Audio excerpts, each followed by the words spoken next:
Hello friend, हमारी आज की कहानी है। माँ जी, आपको इस घर में रहना है तो काम कीजिए, वरना वृद्धा आश्रम भिजवा दूंगी। बहुत समय पहले की बात है। ललितपुर गांव में हेमा नाम की एक औरत रहती थी। हेमा के 2 लड़के थे। हेमा ने उनकी शादी कर दी। हेमा की 2 बहुएं, जिनका नाम सुमन और तनु था, दोनों एक ही जैसी थी। बस फर्क इतना था कि तनु अमीर घर की बेटी ज़्यादा दहेज लेकर हेमा के घर आई थी, जबकि बेचारी सुमन गरीब परिवार से थी। सुमन के परिवार से जितना कुछ बन सका उसके साथ भेज दिया।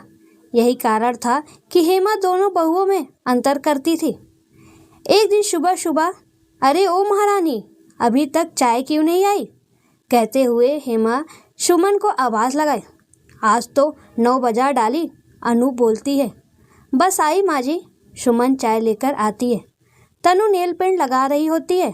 तभी हेमा तनु को बोलती है, यह नेल पेंट अच्छा है ना बेटा? तनु, हाँ बहुत अच्छा है। तभी महारानी चाय बना रही थी। ये 56 भोग, इतनी देर लगती है, बोलते हुए हेमा गुस्से से।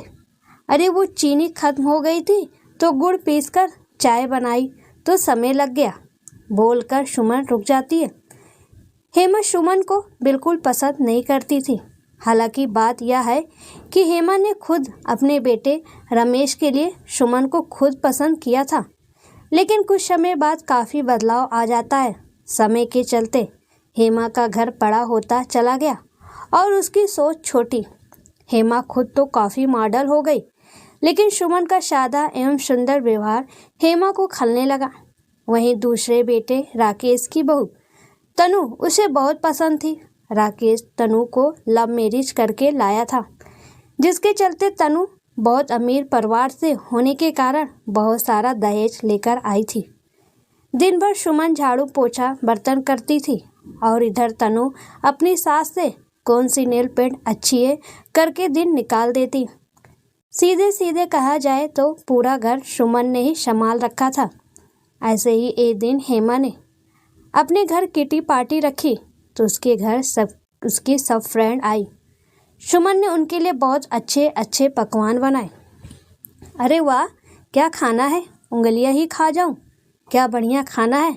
क्यों हेमा, कौन से होटल से मंगवाया है इतना बढ़िया खाना? उसकी एक फ्रेंड बोली। तभी हेमा खुशी से बोलते हुए, होटल से नहीं, यह तो मेरी बहू ने बनाया है। क्या बात कर रही हो, बहू तो मेरे भी हैं, लेकिन इतना बढ़िया नहीं बनाती खाना। अरे क्या बताओ, मेरी बहू गांव की है ना, तो अच्छा खाना बना ही लेती है। हेमा कहती है, वो जरा अपनी बहू के दर्शन तो कराओ, मन तो कर रहा है उसके हाथ ही चूम लूं।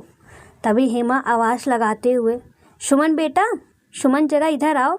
तभी सुमन वहाँ आती है और उसकी फ्रेंड बोली, क्या बात है बेटा, इतना अच्छा खाना कैसे बना लेती हो?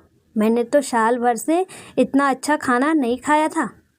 तारीफ के लिए शुक्रिया आंटी जी, अगर आपको मेरा खाना इतना ही पसंद आया तो मैं रोज़ आपके घर भिजवा दिया करूं। अरे नहीं बेटा, मैं खुद यहाँ आ जाया करूँगी। फिर खाना वाना खाकर सब खुशी खुशी हेमा के घर से चले जाते हैं। उनके जाने के बाद हेमा ने सुमन से कहा, आज तो बहुत तुमने कमाल ही कर दिया, मेरे सभी दोस्त बहुत ही खुश होकर गए हैं, शाबाश। हेमा को पहली बार सुमन की तारीफ करके देख तनु का माथा गर्म हो जाता है और वह सुमन से बहुत जलने लगती है। और उसी शाम सुमन खाना बना रही होती है। तभी तनु चुपके से आती है और सुमन के खाने में ढेर सारे मिर्ची नमक डाल देती है। अब देखती हूँ कैसे ये महारानी इस घर में टिकती है, बोलकर तनु किचन से निकल जाती है। वहीं डाइनिंग टेबल पर हेमा और उसके दोनों लड़के तनु खाना खाने बैठी है। आज क्या बनाया है हमारी किचन चैंपियन ने, बोलकर हेमा पूछती है। आज मटर पनीर की सब्जी, मूंग दाल का हलवा और साथ में रायता बनाया है माँ जी, बोलकर जवाब दी। सुमन, जल्दी परोस, भूख से पेट फटा जा रहा है। सुमन सबको खाना परोस दी। जैसे ही हेमा ने खाने का टुकड़ा मुंह में लेती है, तभी हे भगवान, पानी पानी। क्या हुआ माँ जी, तनु पूछती है। पानी दो, पानी का गिलास देती है और पानी पीकर हेमा सुमन पर चिल्लाते हुए बोलती है, कुलच्छनी, एक दिन तारीफ क्या कर दी तू तो सर पर ही चढ़ गई, इतनी मिर्च खिलाकर मारेगी क्या? मम्मी जी, मैंने तो मिर्च बिल्कुल भी। चुप, एकदम चुप। मैं तो कहती थी या भाभी आपको स्वर्ग सुधारना चाहती हैं, बोलकर तनु भी आग में घी डालने जैसा काम किया। ऐसे ही चलता रहा तो कुछ दिनों बाद आप घर में नहीं दिखोगी। मम्मी जी, तुम मुझे स्वर्ग सिधारेगी? निकल, अभी के अभी निकल मेरे घर से। अरे जाने दो माँ, गलती से डल गया होगा, सुमन का पति रमेश बोलता है। अरे रहने दीजिए भैया, मैंने तो आपको भी माँ की बुराइयाँ करते देखा, बोलकर तनु बात को बढ़ाती है। शादी हुई नहीं कि अपनी बीवी के पल्लू से बन गए। तभी रमेश बोला, तनु अपनी हद में रहो, बड़ों से ऐसे बात करने का कोई हक नहीं तुझे। अरे तू उसे क्या समझा रहा है, अपनी बीवी को समझा। ये तेरे सामने मुझे मारने की साजिश रच रही है और तू चुपचाप इसकी साइड ले रहा है। हेमा बोलती है, बस बहुत हो गया। जिस घर में मेरी और मेरी बीवी की इतनी भी इज्जत नहीं, उस घर में अब हमें नहीं रहना। चलो सुमन, सामान पैक करो, अब हम इस घर में एक पल भी नहीं रुकेंगे। यह बोलकर रमेश कमरे में जाता है। हाँ हाँ जा, तुझसे तो यही उम्मीद थी, आज माँ से ऊपर बीवी हो गई है, माँ बोलती है। फिर सुमन और रमेश घर से निकल जाते हैं। कुछ दिनों बाद तनु अपनी माँ से बात करते हुए, क्या करूँ माँ, उस महारानी के घर से जाने के बाद सारा काम मुझे ही करना पड़ता है, मैं तो परेशान हो गई हूँ। वो थी तो कम से कम आराम तो मिलता था, अब तो इस बुढ़िया ने परेशान ही कर दिया, हर एक घंटे में चाय मांगती है। हाँ हाँ ठीक है माँ, जैसा आपने कहा है बिल्कुल वैसा ही करती हूँ, बोलकर कॉल कट कर देती है। थोड़ी देर बाद तनु झाड़ू पोछा लाकर अपनी सास के सामने रख देती है। ये क्या है बहू? तभी तनु बोलती, मैंने बहुत काम कर लिया, अब आपकी बारी। क्या बात कर रही हो बहू, तुम अपनी सास से काम करवाओगी? हेमा बोलती है, क्यों, सास कोई देवी होती है जो काम नहीं कर सकती? तनु कहती है, मुझे बाहर जाना है और कांताबाई 2 दिन काम पर नहीं आई, घर का सारा काम पड़ा है। तभी हेमा बोलती है, तनु मत भूलो, इस घर की आज भी मलकिन मैं ही हूँ। मम्मी जी, मैं नहीं, शायद आप भूल रही हैं कि पिछले ही हफ्ते आपने अपनी सारी वसीयत इस घर का मालिक मेरे पति राकेश को बनाया। अगर यहाँ आपको काम करना है तो करो, नहीं तो वृद्धा आश्रम भिजवा दूँगी। तुझे शर्म नहीं आती मुझसे ऐसी बात करते हुए? आने दे राकेश को, बोलकर चली जाती हैं। शाम को राकेश घर आता है, तभी हेमा उसके पास आती है और कहती है, बेटा राकेश, तुम्हारी बीवी ने मेरे साथ बहुत बदतमीजी की।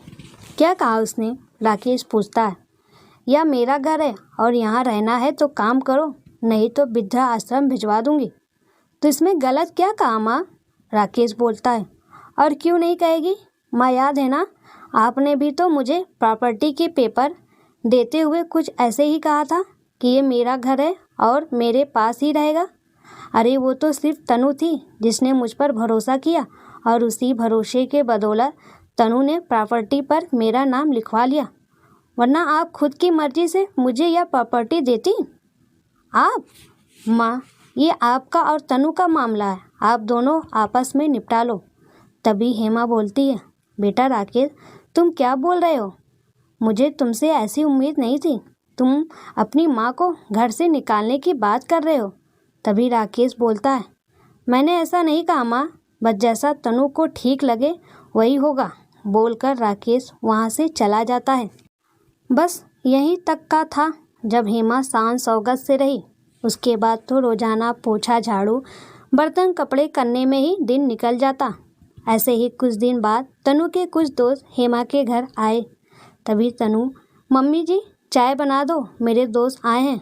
बस अभी लाती हूँ, बोलकर हेमा चाय लाती है। तनु की फ्रेंड चाय पीकर, ओहो जी ये कैसी चाय है, इसमें तो चीनी की जगह नमक डाला हुआ है। तनु गुस्से में, मम्मी जी आपने क्या किया, मेरी तो नाक कटवा दी। हेमा बोलती है, मुझे माफ़ करना, गलती से नमक चला गया।